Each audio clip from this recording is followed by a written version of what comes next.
Police आणि कायदा याचा धाक आता सामान्यांना उरलाय का असं विचारावंसं वाटतं, कारण कर्नाटकात अशीच स्थिती आहे। कर्नाटकातल्या मंड्या जिल्ह्यातल्या केस्तुरू ग्रामपंचायतीच्या सरपंचानं ग्रामपंचायत ऑफिसमध्ये एका महिला कर्मचाऱ्यावर बलात्कार करण्याचा प्रयत्न केला।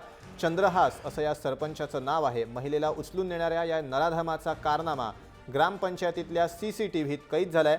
कर्मचाऱ्याची सुरुवातीला सरपंचानं छेड काढली, तिनं विरोध केला। तिचा विरोध वाढत गेल्यानंतर या सरपंचानं तिला थेट उचलून नेलं। पीडित महिलेनं स्वतःची कशीबशी सुटका करून घेतली। झालेल्या प्रकारानं हा सगळा प्रकार तिनं गावकऱ्यांना सांगितला। त्यानंतर गावकऱ्यांनी ग्रामपंचायत ऑफिसवर हल्लाबोल केला आणि चंद्रहासला मारहाण करत पोलिसांच्या ताब्यात दिलं।